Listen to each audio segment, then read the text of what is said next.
everyone. Thanks so much for joining me for this week's episode of When I Grow Up. On today's episode, it is my pleasure and my honor to introduce you to my guest, Kit Song. Hey, Kit, how are you? I'm good. How are you? I'm great. Thanks for joining me, man. I really appreciate it. Of course. Thanks for having me. It is truly an honor. And I say that because I think, I mentioned before we started recording that you and Allison, your wife, you guys used to live here in Atlanta, but moved to Colorado. And I feel like from a distance, I've kind of seen things unfold in your life. For those of you who don't know, Allison is like an entrepreneur, self-made. We can get more into that later, I guess. And Kit is just a man of many talents, I feel. And I can't even put my finger on it, but I'm excited that you're here to tell me more. So how was your day, by the way? My day was good. It was work, come home, make dinner with Allison and sit around and try to talk through my nervousness about coming on this podcast. Oh no. But I'm very honored to be on it. But yeah, work is definitely the most fun I had so far, I guess, in my life when it comes to having a job. So as you know, as crazy as it can be sometimes, I'm excited to talk about it. So yeah, me too. That I did not expect you to say that just now, like the most fun you've had. So I'm even more excited. But yeah, without too many more introduction, what is it that you do, Kit? Sure. My official title is Business Support 3 for the Water Engineering and Field Services division of the local Fort Collins government. So I live here in Fort Collins, Colorado. The department that I work for is utilities. So utilities here is is made up of the water side, the power side, and we're one of the first few municipalities that actually is running their own internet. So it's called Connection. It was just voted in about 4 or 5 years ago, and it's been in construction the last couple of years. So that's our newest part of the building. But I work on the water side as Business Support 3. It's a glorified, I guess, like an admin position, really. But the things I get to do, the people I get to work with, it's just fantastic. It's Colorado, so there's a few water sources that stream in. It's all about stewarding it, taking care of it, making sure it's distributed fairly, with foresight. And Fort Collins actually nationally just won second best tasting water after Boston. What? Boston, I know the Boston those guys win everything. But yeah, I think it's the river that flows right through it. So yeah, it's been a good time so far. Okay, I have so many questions. I'm like, what? Okay, you're gonna have to just talk to me like I know nothing, because I do. I know zero things that you just said. But okay, so if I back it up a little bit, you said you work like basically utilities is what you said. Yes. So that when I hear that, I think like, okay, my utility bill, right? Yes. So is that what you're talking about? Like what you're referring to? That's obviously one aspect, and probably the only aspect a lot of people connect their lives to the utilities department of their city. But yeah, that's gonna be one aspect of our department or service area. But they're kind of far away from me. Okay. So for me, I am housed in the water field operations portion. So these are the field ops. These are the guys where I always love to show this video I received from one of my managers, where these guys are out there. It's Colorado, so it was like negative degree weather. There was a main break, so there was a leak basically. They're digging up the hole. They're doing it in a safe and manner so that it doesn't collapse upon them. They're going down there, listening for where the problem is, and then fixing it. So people get hurt. And so that's where I'm housed, and those are the people I serve most directly. Um, my other 50% of my time goes to facilitating what's called the Water Commission. Mm-hmm. It used to be called the Water Board, um, but because it's quasi judicial, it makes recommendations on a legal level, so they had to change it to commission. I That's see. the I big see. difference. But Okay. the main thing is that it's comprised of community members who apply to these boards. So there's a water board, there's an energy board, there's parking, like for every aspect of whatever touches government touches the community members need to be informed of it, help make decisions, recommendations to city council. So 50% of my job is facilitating the water commission. So I collect all the data from staff within the government. I distribute it out. I make sure the meeting runs. I do Zoom. What else do I do? I just had to create the agenda for the meetings. Blah blah blah. Like anything that they need, I'll go ahead and do that, so that Wow. the government and the community have a ongoing conversation, I guess. Um, So basically, you're the like kind of middleman for the community and the exactly, commission. I try to construct the space for them to have their conversations. Yeah. I love, why do I love that so much? Like, and I feel like, I mean, just what I know of you, Kit, it seems like right on par with like where you would want to be as like far as what I know, again, your love for people Oh, and your community, and then like making change, right? Like making mhm. a difference. And so, man, that is so exciting. That makes me excited. I have a good time. It's definitely kind of a drag sometimes trying to get staff to meet the deadlines. We need this report by this time. We need it in this format. Blah blah blah. So Hmm. there's the technical aspect of the minute details, but um, me getting to sit in on that is like I don't make any of the decisions or anything like that, but I get to learn so much from facilitating these meetings, like Wow. down from just the technical details of how to even create that kind of space, to the actual conversations happening in it. So yeah, I feel very lucky to be in that position right now. Yeah, So that that's seems like a very like difficult job to kind of get. it's been kind of a whirlwind when it comes to why I'm doing what I'm doing now. Uh-huh. Um, because a third aspect of my job is actually kind of helping out the engineers, the capital projects team as well. I'll run DocuSigns for them. I'll order business cards, like whatever they need to. So I try to set people up for success basically in their Mm. jobs. But between the engineers and I sit in on their staff meetings too, and it's planning like 5, 10, 15 years ahead so that we steward the community in best. Like some people just don't think about how we're planning things for 2 decades into the future so that everybody gets good healthy water, for marginally the price that it otherwise would be, making That's sure that it's insane. clean. Exactly. So they're building that infrastructure as the city is growing too.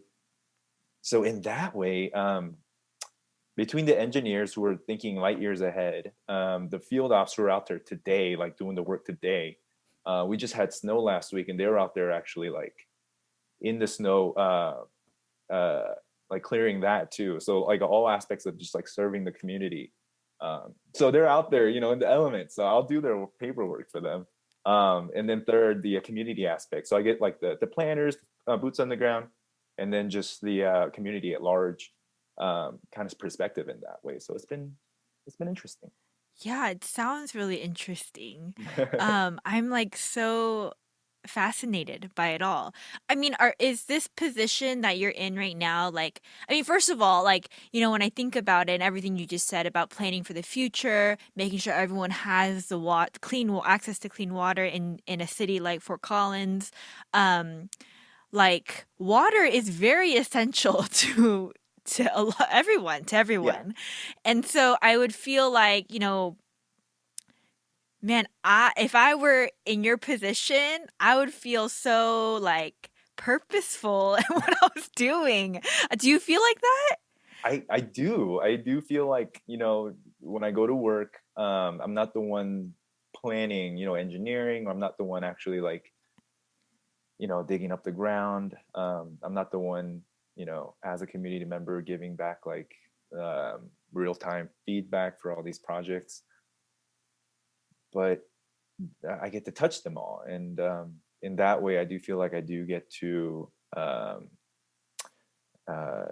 make a difference, I guess, in the city. Yeah, Very yeah. communicable, almost immediate differences sometimes. Um, this past summer, we did a youth high school internship, um, where we had three interns come in, and they were, they had to be like from a lower income family. And so serve the community in that way. Our director was kind of biting off a little bigger than he could chew and just said yes to it. But then I was hired on, and then lo and behold, I used to teach. So Yes. it was just a really great time. And we formed a great bond. Like they reached back out for like their college applications. I was like, you should ask the director, but I'll happily write it for you too. So and that, yeah, I do really feel like I get to make some difference in the community. Yeah. Does your job, like this kind of job, do you know exists in like other cities? I'm sure it does, but I'm sure it doesn't look the same. Mm, When they say business support, that literally means whatever the gaps are in that department. okay. Um, because I have kind of my counterpart, who's also business support, but on the light and power, the energy side. Um, Oh. but we do completely different things just because we Mm, do what's needed in the mm, department. So our responsibilities just look very different. I see. Just on a, how do I say this? Like, I don't know if technical level is the word I'm looking for, but what I'm Uh-huh. trying to ask is, I guess, oh, practical level. Uh-huh. Uh-huh. Um, like, you're doing a lot of admin stuff, so like, I'm Mhm. curious, like, to what tools you need to be able to do your job Sure. well. Um, I guess tool wise, it depends on people. Shoot. Can I go bring something? Yes, Okay, yes. okay. David can edit this part out. Yeah. Okay, I'm back. Um, you're asking about tools. Yes. So I just wanted to show, because I know it's kind of different from everyone. Uh-huh. People have tried to show me what was that website? Like Trello is a good example of a website. Just these apps that help manage your time, your tasks. Oh, like program management apps like that? Exactly. Okay. Just in the end, just making sure you're on top of what you're doing and in the time span that you're supposed to be doing it. I see, I see. Um, I tried that, and electronically, it just doesn't work for me. So I don't know if everybody else or anybody else will find it useful, but I use a traveler's notebook. Oh my Um, goodness. so it used to be called Midori, but now it's just called, I think, just traveler's notebook. It's just a leather binding. That's all it Uh-huh, is. uh-huh. On the inside is elastic. Okay.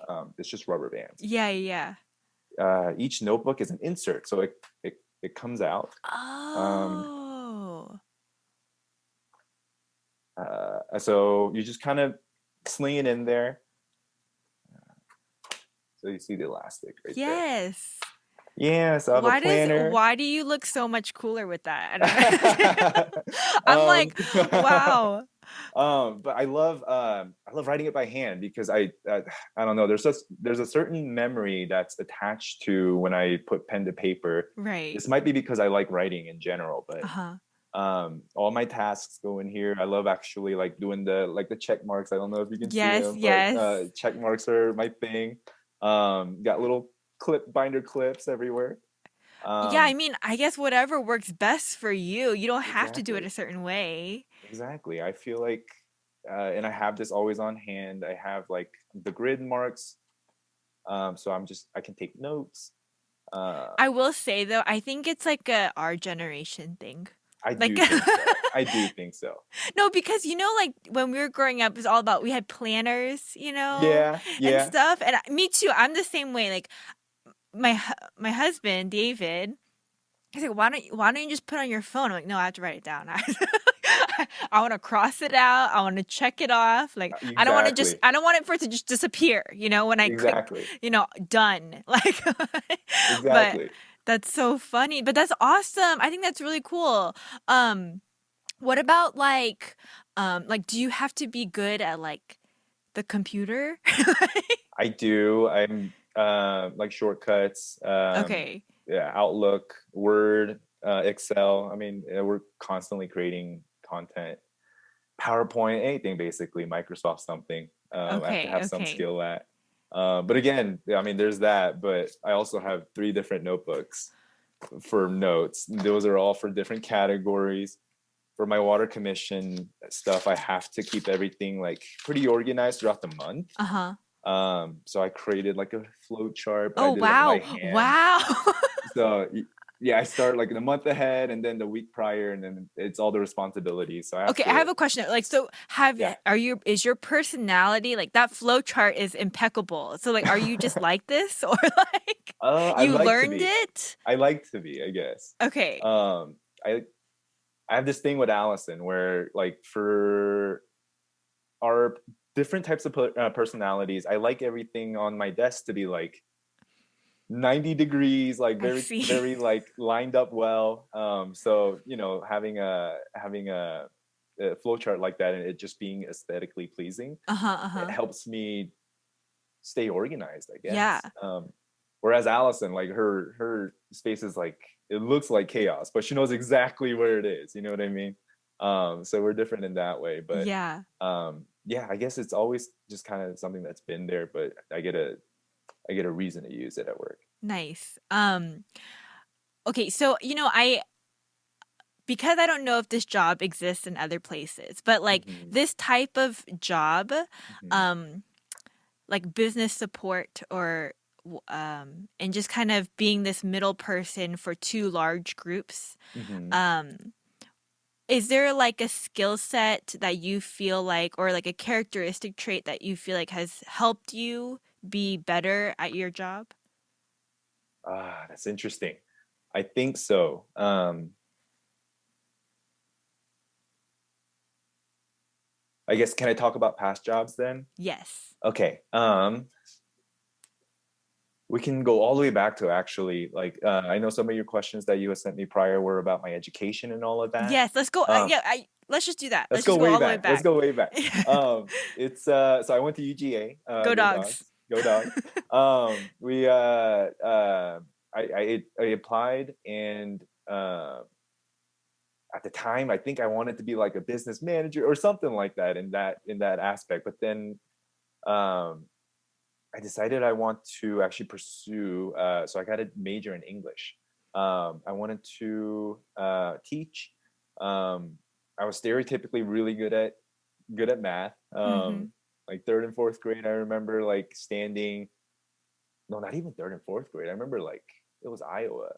So I remember being in like kindergarten, first grade, and reciting the multiplication table before I got to eat dinner. Wow. So it's all in my head still in Korean. But yeah, I remember just prior to after graduating or prior to graduating and then going off to college, should I go off in something that's more math related or just totally like the other way, which is English. Um, and I did go that side because I wanted to teach and I wanted to write. Mm. Um, Teaching was, I mean, it's for Korean Americans, like having that degree, it was very lucrative. Learning English is just something every Korean does.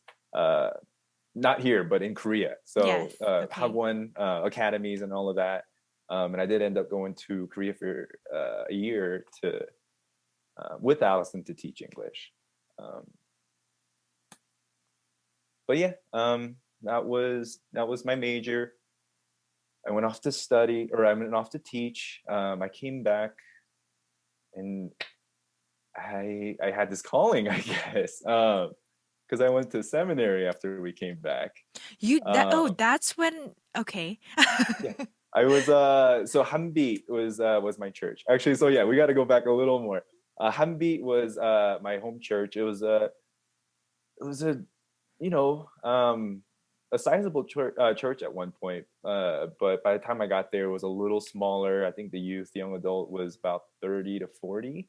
Um, but just I don't know, just really, really loving. Like it was very different from any other church I've been because of the fact that it just had this air of, I think we named it later as like an orphan spirit almost. Like everybody was Mm, just kind of a mismatch or a misfit. But when we all got together, like out in society maybe, but when we all got together, we just fit really well mm, with one another. Hamid itself kind of has um, I don't know how much I want to indulge, but Hamid itself kind of had like a rough past.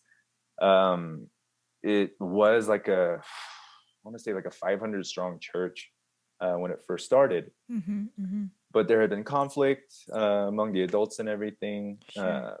Came down to, I want to say by the time I left, maybe like 30, 50, um, just in the KM. But Mm-hmm. anyway, that was where I served, and then I went to Korea. When we came back, there had just been more conflicts, I guess, in the leadership in the KM. The youth and young adult was just much smaller than it Mm-hmm. had been. That's around the time I met EJ actually, because he was Mm-hmm. hired on. He was a cousin of a cousin-in-law of one of our members, Jason. Um, that's when our relationship started. Um, but yeah, Hamid was just struggling a lot at the time.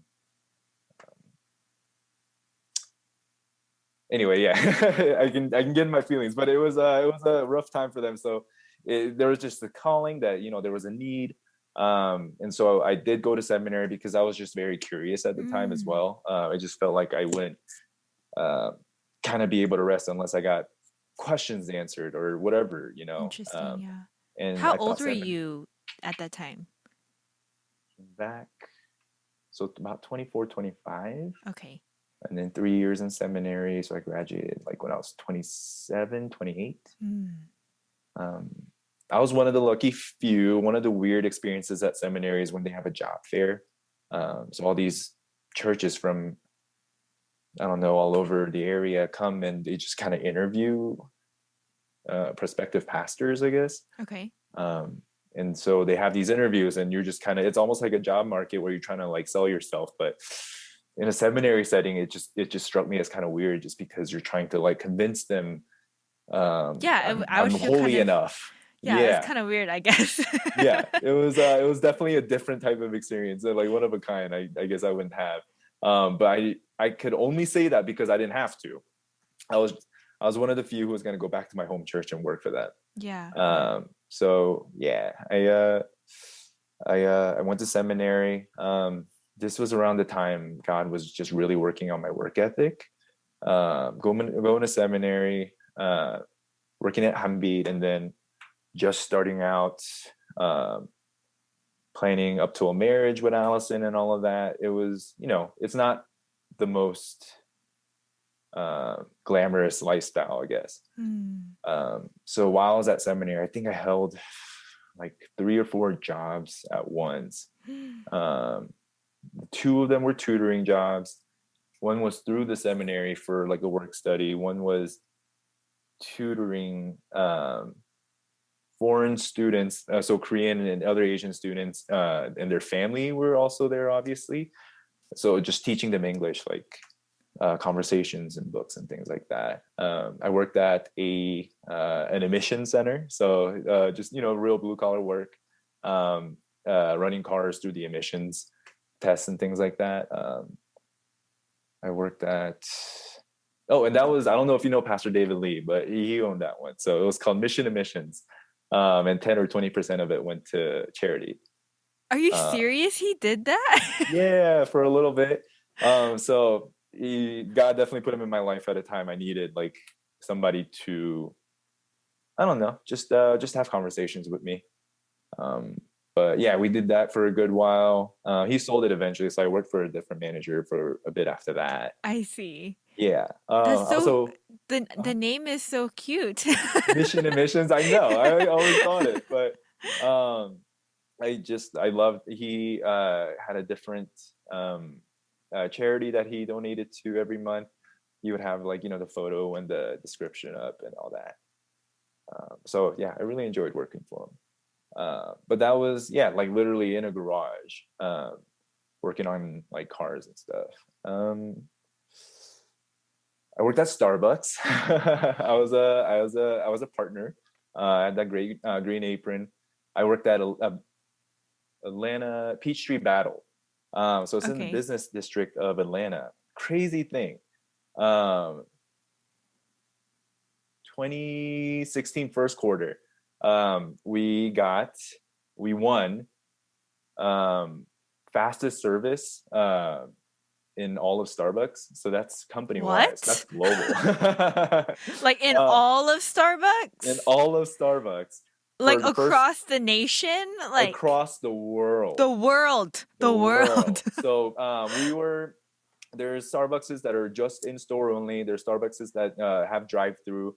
And so for the number of transactions that occurred in the I think it's like the 6 to 8 period in the Uh-huh. morning, we beat out number two by like 0.2 seconds. So the That's big wigs insane. from Seattle all flew out. They watched us how we operated. It was crazy. Like we were a well-oiled machine. That's Um, crazy. it, it was I remember it being crazy. Like back there it's not that much space, but we crammed so many of us. And at the time I was the point of sale, so I would either work the cashier up at front or the window. So the ones that are actually the numbers that are getting recorded through the computer, like that was me Is swiping the you. credit cards. Yeah. Yeah, yeah, yeah. So I'm in so that way stressed just thinking here like this. I had a great time though. Like we had regulars that like I mean it was literally like hi bye good to see you. Like it was just out out out out. But I made great relationships. I mean people, when they have a habit, I mean they go to get their coffee at the same place, the same thing every single time. I I really enjoyed just the rush of it, I guess. I mean Yeah. afterwards you're like, oh, but then just knowing like you just did such a great job at what you do. Like it's a good confidence that a booster that you get Yeah. Yeah. once you get up to that speed. Uh-huh. We never knew that we were in the running for like fast as anything. That's so But funny. but it just kind of works out that way, right? When you're like working on something, like you're hyper focused on your portion, and then like the whole time, like you're just becoming one of the best or the fastest, I guess, in the running. And so yeah, when we received it, it was definitely a time of celebration, accolades, whatnot. I do have to note, however, soon afterwards, the culture got a little bit toxic, I would say, Mm. because once you achieve it, you have the pressure now to maintain it. For us, we're like, we were just doing what we have always done. We didn't like expect to win that or anything Right, like right. that. But suddenly, it, like, spun everything out of like context or control or whatever. Like suddenly, like people were just really bearing down on each other. The I don't know, I guess the relationship with the manager was kind of getting strained. Interesting. So things like that. Like he was really highly praised by all the bigwigs that came in. um I mean, we kind of got to shake their hands and things like that, but we actually didn't receive anything ourselves. He Right. got the bonus. I think there was like a stipend to like take us out to dinner. It never really happened. So yeah, there is Wait, always that wisdom that you have so to know. these part-time or these jobs that you had, they were through seminary or after seminary? They were through Oh seminary, man. and Okay. some like went into afterwards. Okay. Okay. Yeah. So yeah, because we just I don't know, seminary itself um, took a lot of time, so I just needed the jobs that I could take. Um, Starbucks was one of the few part-time companies that'll offer health benefits. That's right. Yeah. So for me and Allison, um, what else did I do? Anyway, I mean, it was just a lot of odd end jobs. The one thing that I wanted to, the reason I say all that is because every single one of them have to do with serving the community in some way or form. That's true. And Yeah. I think God aligned it that way so that hard work or building a work ethic in my life almost always somehow coincided with serving somebody, whether it be Hmm. with a product or knowledge or whatever, like teaching English, or a skill with the admissions thing, certificate, whatever. Um, yeah, it always seemed to kind of go hand in hand. Yeah, that's amazing. I mean, amazing, but not surprising, right? Because I think you're not the first one to kind of say, like, at the time, you're just grinding it out, gritting your teeth, getting through it. And then when you realize, oh, like, I needed all those things in order to do what I'm doing today, the thing that I love to do. Um, Exactly. Kit, I have a question, and it may be kind of um like a no-brainer for you, but I Okay. think there could be people listening that are thinking it and have questions about it. Sure. Yeah, I mean, an English major and even seminary, right? Those aren't paths that are necessarily in the Asian American community or Uh-huh. our Asian American culture. That is like our parents are like, yes, you should be an English major. However, I'm like inspired myself, and I'm like, yeah, like you should be an English major. But I'm curious, like, were your parents responsive? Are they just like, yeah, do what you want, kid, or In the most part, I think they had hoped I would do something else, a major in something else, but they have this pretty progressive philosophy where they were okay, being very supportive, um, and just kind of hope that it will work out for the best kind of right, thing. right, right. And so they were pretty supported. I do know that they had hoped like I would go, like my younger sister, for example, graduated Georgia Tech as an engineer and all that. And that's what my dad does. He's an electric engineer, so Okay. he works as a consultant for a large company.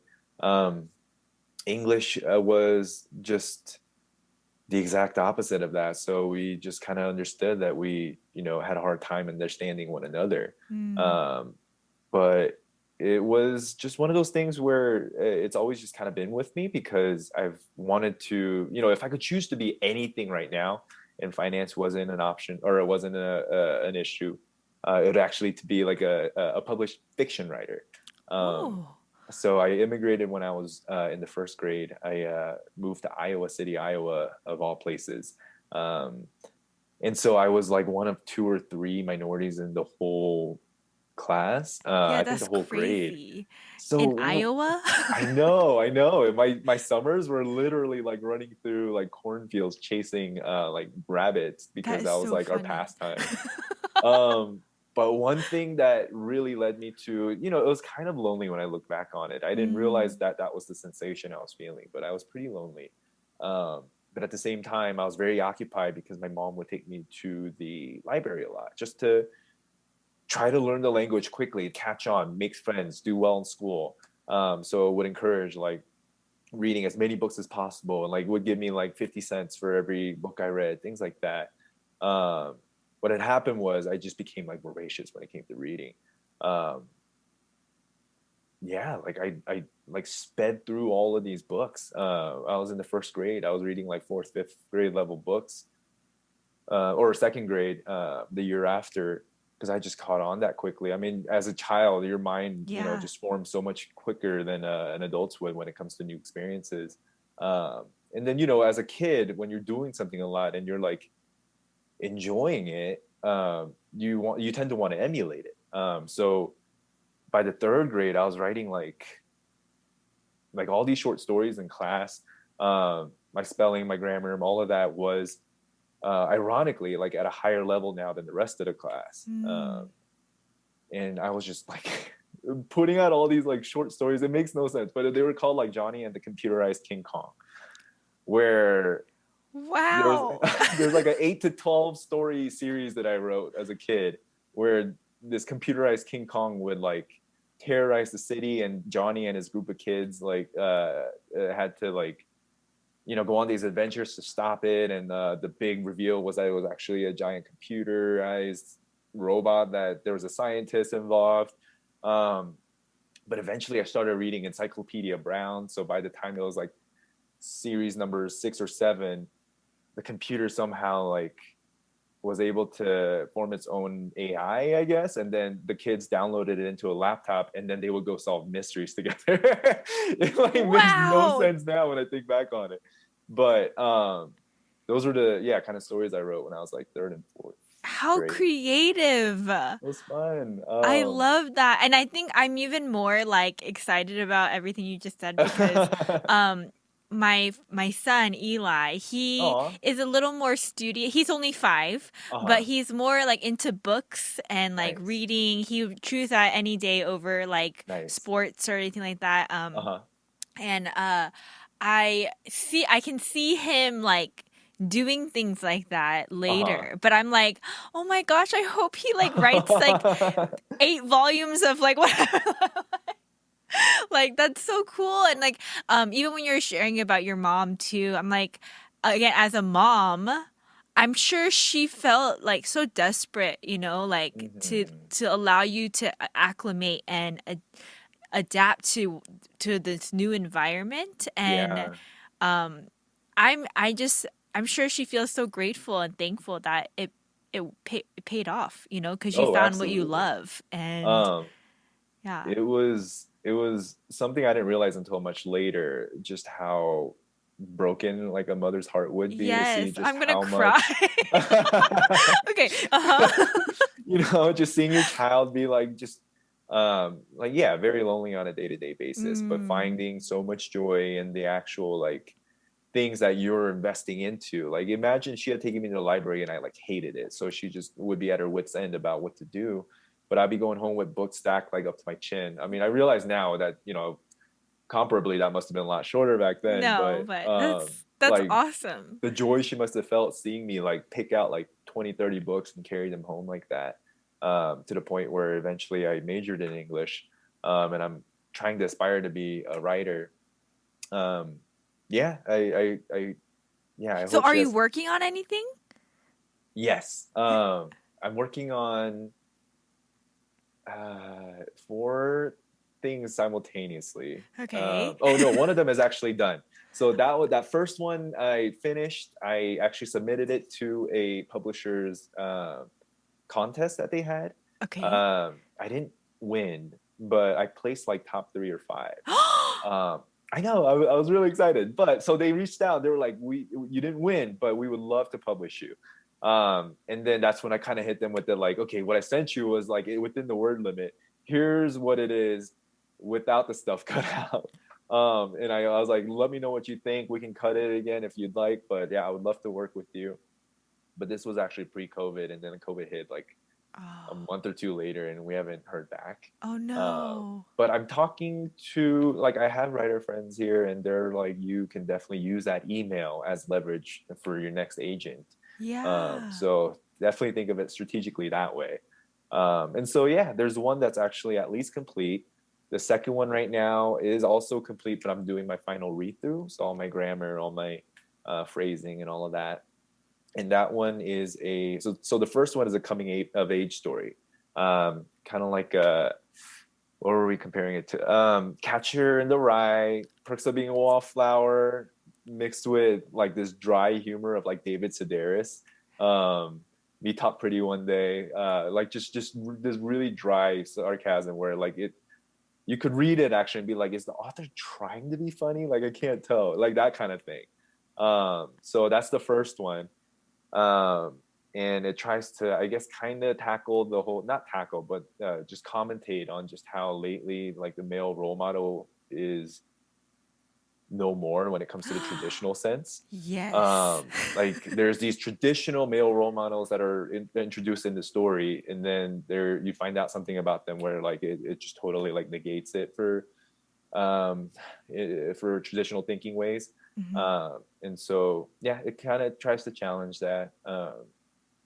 And then the second novel, the one that I'm about to finish, uh, it's a pseudo zombie novel, so it's a thriller in Oh my that gosh, it's one. like so different. Like, Exactly.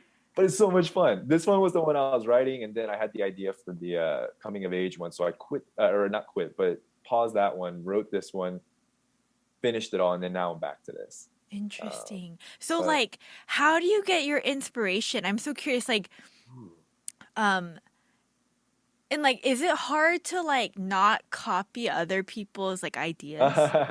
I would say, 99% of everybody is inspired by Right, somebody right, or something. exactly. So when it comes to that first one, it's gonna be a lot of my friends, but really none of them at all. It's gonna be, yeah, Perks of Being a Wallflower, David Sedaris. Like, I love their voices, but I Hmm. I try to make sure it's mine. Like, this is my story. Um, So Whereas the cool. zombie one, uh, that's the one where like I know how it ended, so I had to like start it from the beginning and then meet it there. Oh, So yeah, that's how that came so about. interesting. Uh, I can, I'm okay. I'm gonna be 100% honest with you, Kit. uh-huh. I'm not really a big reader, but Uh-huh. but there is Audible now, There you go. There you go. and also if it's your book, I'll read it. So Aw, thank you. I hopefully it gets published one day so you can read it. yeah, no, I But that's the even goal. even if it's not published, maybe I'll just have to make a trip to Colorado with my family Sure. and Or I can just send you a PDF. I think you can drag and drop it into no, I'll pay for it. I'll pay for it. that's what I want. That's what I want to hear. Oh man. But no, So that would be awesome. yeah, do you feel like okay, so what comes to mind is, you did find this job Hmm. where you love and you have Hmm. fun doing, like you mentioned before. Hmm. But I feel like it speaks to another level of like, okay, let me rewind a little bit.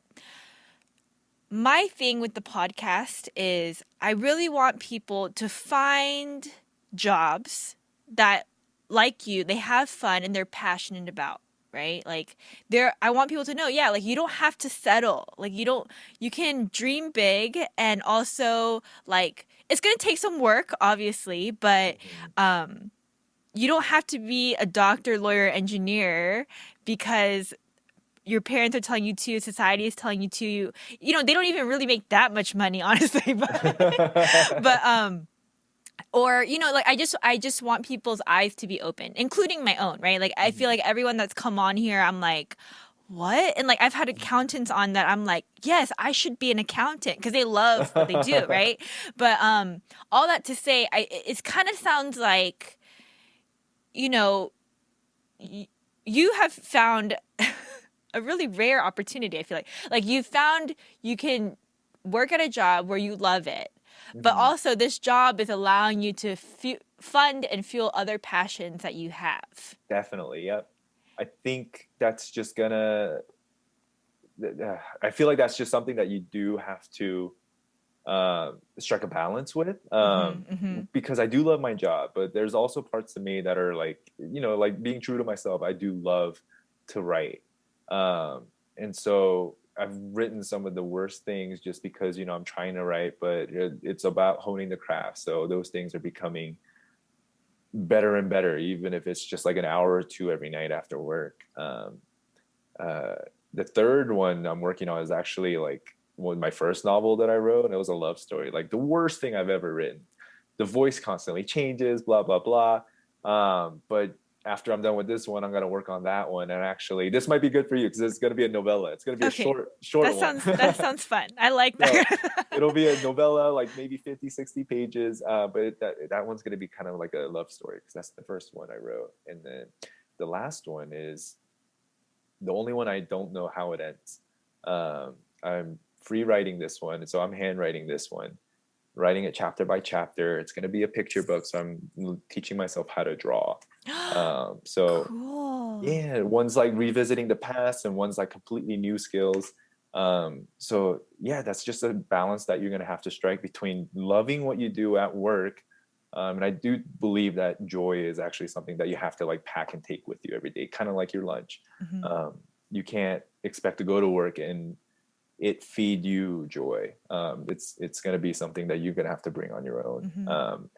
But in the end, everybody around you loves working with you a lot more when you're joyous. Yeah, yeah, Um, for sure. but yeah, and then finding the time, carving out the time intentionally to make sure that you can pursue those things that make you you. Yeah, yeah. I don't want to keep you for too much longer, but I had a few more questions if that's Sure. okay. Sorry. Yeah, of course. Something that came to mind too as you were talking about, kind of having these odd end jobs Uh-huh. uh during your seminary time. And you said that none of it now, you regret because you realize all of it paid off and it's brought you to where you are today. But during the time when you were like working those jobs, I'm sure it wasn't easy, especially because you were married too. But okay, I don't know how to ask it. Like just doing what you have to do, Yeah. like The because you're an grind was there. adult, and like, and I, okay, if I can be transparent without Yeah. people like adding me at this, but like, I think grit is like kind of missing these days. Ah, And I I feel hear you. like, what you kind of described is like Mhm. sometimes you just got to do what you got to do. Yeah.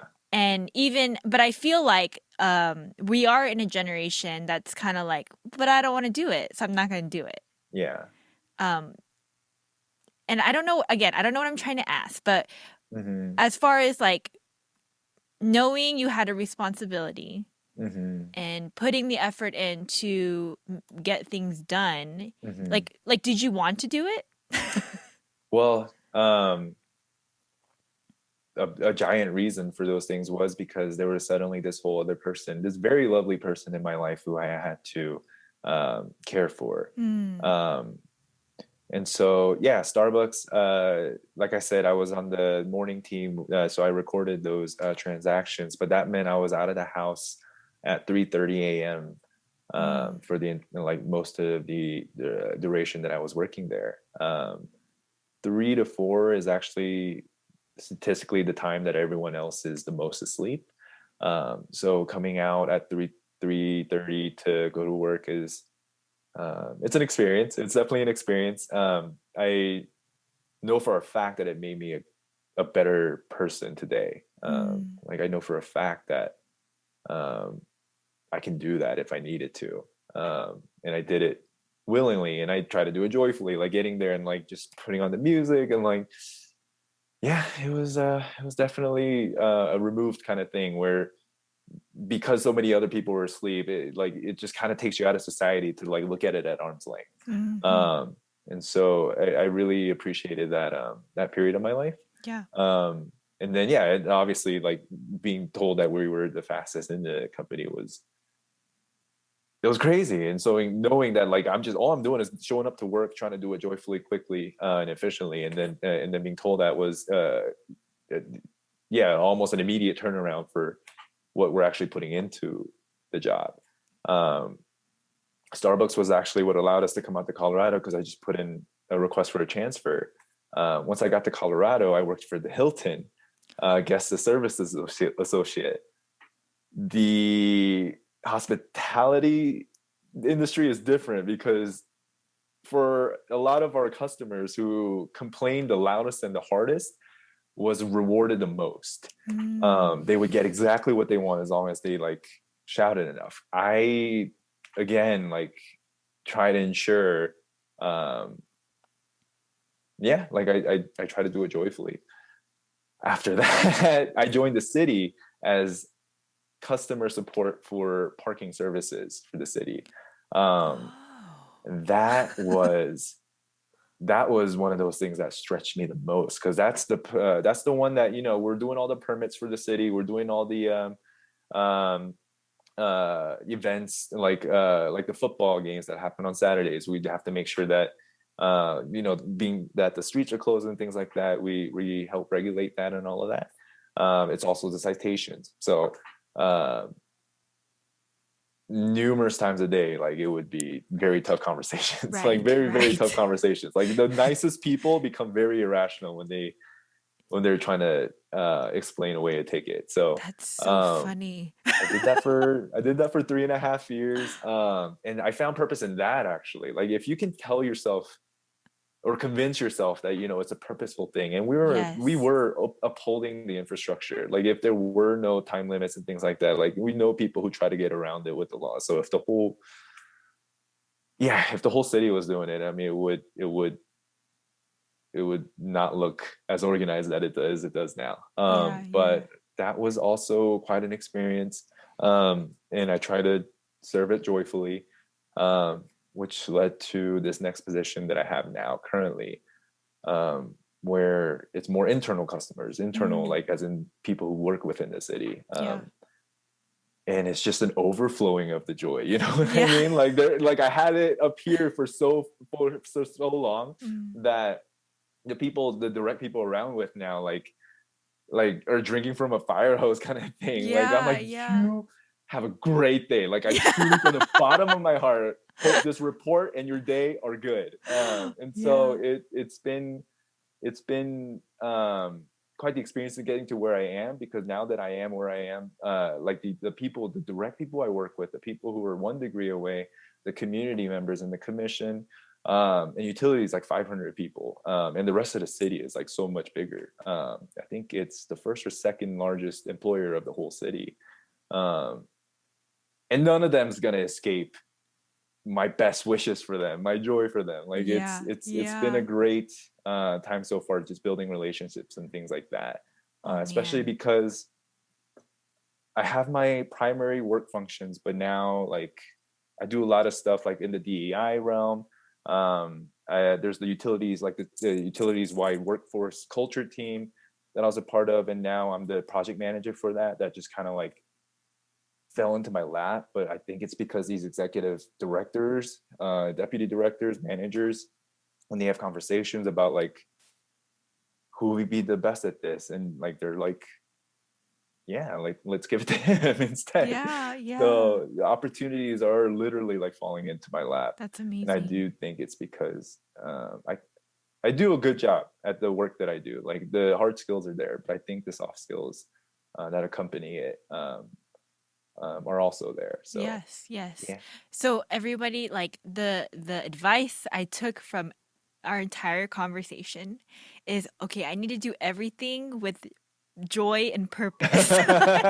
Joy, purpose, excellence, whatever you want to call Yes, it. like I I mean like agree. these are things that you know in your head, right? But then like the practicality of it is like sometimes hard to apply if I'm honest. Mhm. It's and Yeah. um like for me, like the day to day is very similar with my children. It's like kind of we Mhm. just do the same thing and I'm with them 24/7 and some days they drive me crazy and some like I'm like okay, purpose and joy. Purpose kids tend to do it with purpose and joy. But man, so well I kind of ask everybody before we close things. Do you have any advice for somebody that is thinking, "Oh wow, this is a really cool job. I maybe not the exact same thing, but I'd love to do something in that realm." Do you have any Sure. advice for them, or any just life advice at all? Um, I don't know. Like, definitely right now I'm in a season of like just being rewarded with a lot of community. Mm, COVID obviously affected everybody, but lately, I've just gotten to meet new people or reconnect with old. And we don't go away from those experiences without just having been touched by something. yeah. Um, obviously at work, becoming project manager of the utilities workforce culture team, I get to literally like tackle whatever it is I want to. Like we had this meeting with the leaders, and the executive director or executive sponsor for it was like, it's totally in your court. Like we trust your character, we trust your work ethic. Like whatever you think you can do for our department, like do it. So I think I'm in this season of just like appreciating, creating, and fighting for community. So any advice I might give to anybody would be to Mm, look at your own community. Like, what are the needs there? Because yeah, we can all talk about our own skills or our own aspirations, and that's great too. You really do have to know yourself, but you have to know yourself within the community that you're in, the needs that need to be met. I love to work for the water utilities because we meet the needs of the water demands that are happening. We just had the state's largest fire last year. All of that ash goes into the river, so they're figuring out ways how to feed water to the people in the best way possible, keep it clean. Oh my These are all gosh, I've happening. never thought of that It's ever. crazy. And the water comes down it came down last summer. All of it it happened like in November. All of it froze over winter, and we didn't see the effects until summer. So they're planning like all of that out for months ahead. um so in that way, like I get to see these like people who'll never be recognized because they're just hard quiet workers in the city, but they're just really serving the needs of the community at large, which which maintains, I guess, the happiness, the joy of the average joy, I guess, of the community that you live in. um but I don't know, it's just it's such a purposeful experience, being able to not just point at a need or draw attention to it, but develop the skills to uh, develop the skills to solve it. Get to do something about it. Like, how Exactly. wonderful is that? Um, Exactly. yeah.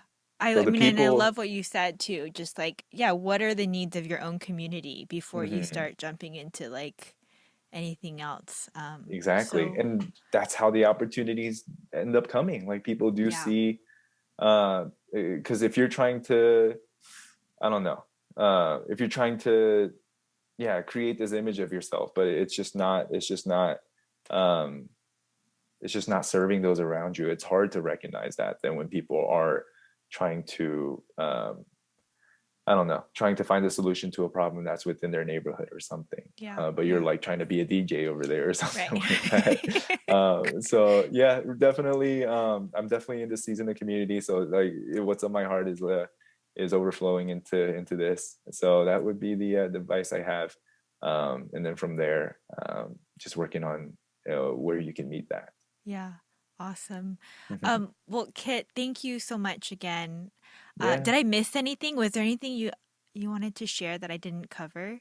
Um, no, I'm sorry. I think I was all over the place. No, no. Just whatever was I coming to mind, I was just saying it out loud. But um, if I can, I'm actually going to put in a plug for Allison here. Yes. Um, whereas I do, like, we have to be as type A as possible on this side, like, the necessities at the bottom to the top, like, like utilities, like, yeah, there's all that. But then the other side of who I am is actually Allison, who is just this free thinker, works for herself, entrepreneur.